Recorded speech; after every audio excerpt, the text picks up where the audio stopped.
Son Excellence, Monsieur Rabessahala Henri Iralala.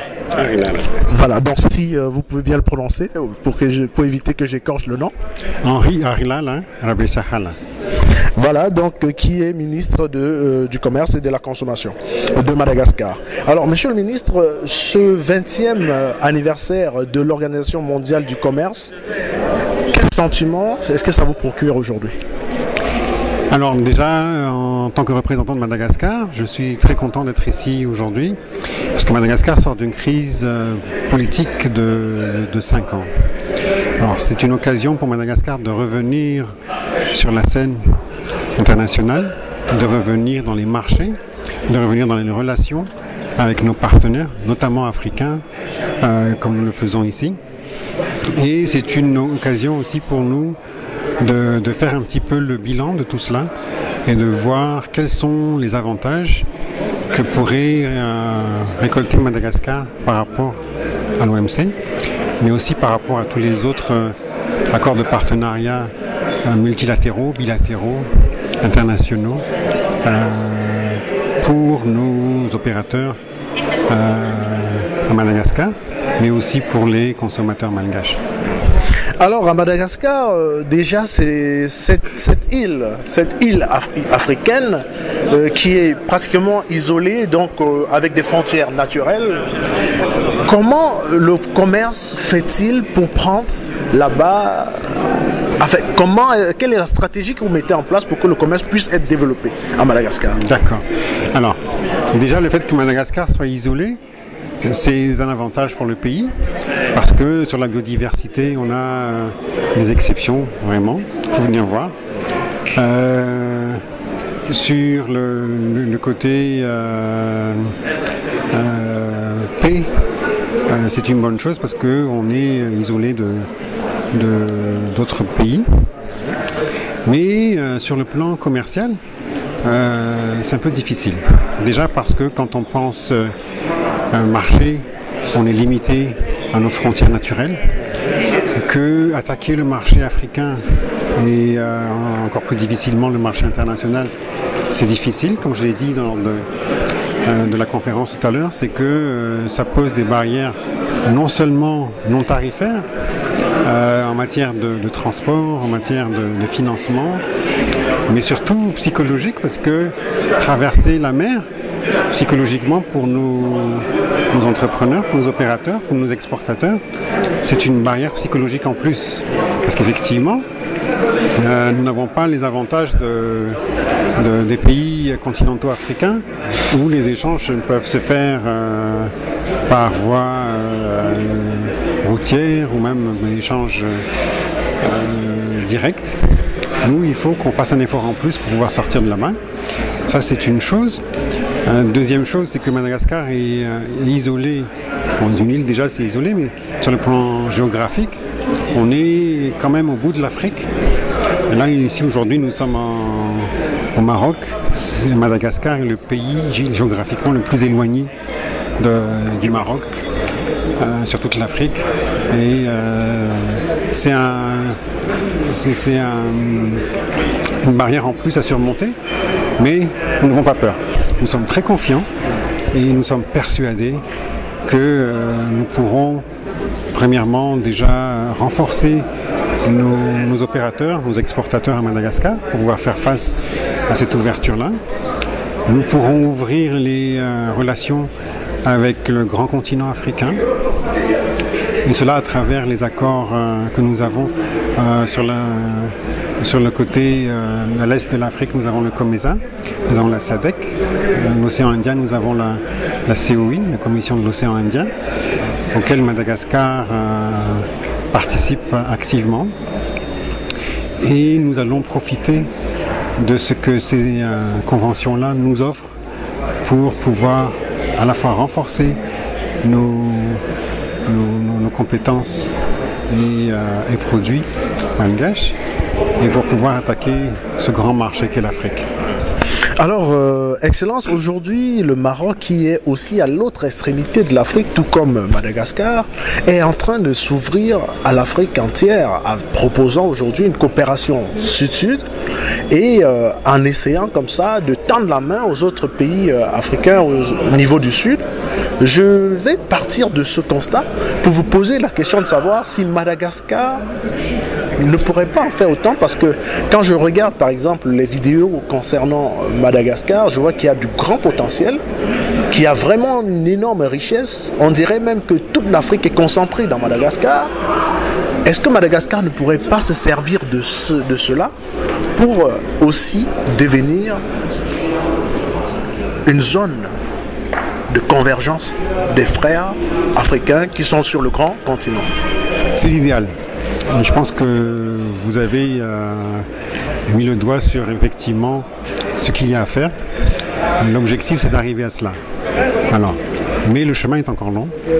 Encore une fois, je le rappelle, il y a des barrières qui sont tarifaires, non tarifaires, des barrières qui sont économiques.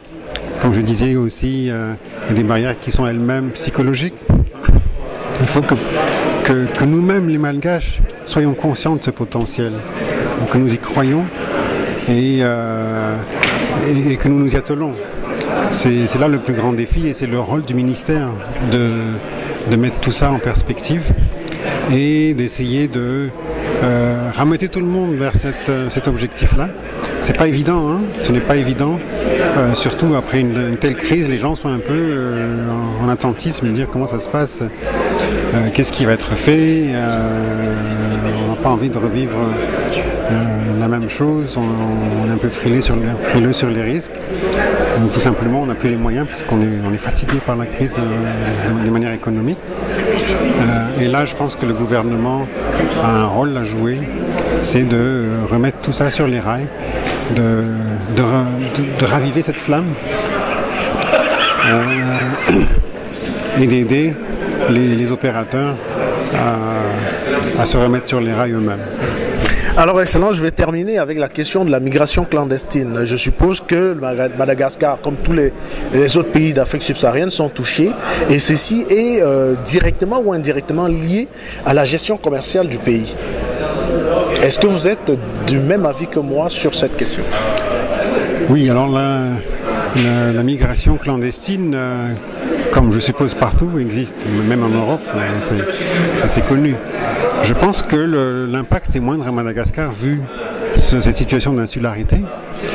Il y a quand même 400 km de mer à traverser éventuellement. Sinon, par l'avion, c'est plus ou moins contrôlé.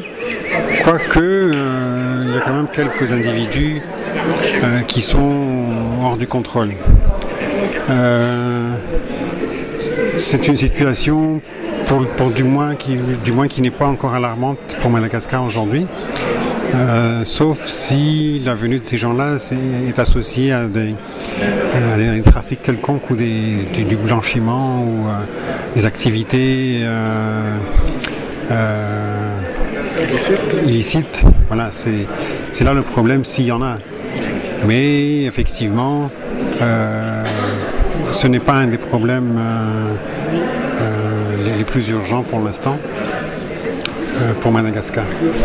Alors, est-ce que vous pouvez rapidement nous dire comme ça, Excellence, quels sont les pôles commerciaux sur lesquels Madagascar compte actuellement pour pouvoir se démarquer des autres pays? D'accord. Alors, traditionnellement, il y a déjà eu les cultures de rente. Madagascar est connu pour sa vanille, pour son girofle, pour le café. C'est ça, nous allons continuer à le faire, les litchis. Donc les produits qui sont exotiques, qui sont reconnus au niveau mondial. Les efforts que nous devons mener sur ces produits-là particulièrement, c'est au niveau des normes, de la qualité, des normes, de la standardisation. Premièrement. Deuxièmement, c'est d'essayer d'avoir un peu plus de valeur ajoutée par rapport à ces produits. Comme ça a été dit lors de la conférence, c'est que nous avons tendance à exporter des matières premières. Et il faut faire des efforts d'un minimum de transformation pour pouvoir apporter de la valeur ajoutée à ces produits lorsqu'ils sont exportés. Aujourd'hui, ce qui monte beaucoup également à Madagascar, c'est les mines. Alors il y a 2 grandes mines à Madagascar qui exportent du nickel, du cobalt et puis de l'ilménite. Là également, il y a des efforts de transformation, du moins un premier stade. Et nous avons réussi à attirer des investisseurs internationaux, notamment canadiens, coréens et japonais. Et l'idée, c'est que Madagascar a des ressources minières importantes, mais qu'il faudrait pouvoir y ajouter de la valeur, notamment dans le cadre du raffinage, et pourquoi pas la transformation avant de pouvoir être exporté. Donc ça, c'est pour l'instant les 2 piliers de Madagascar.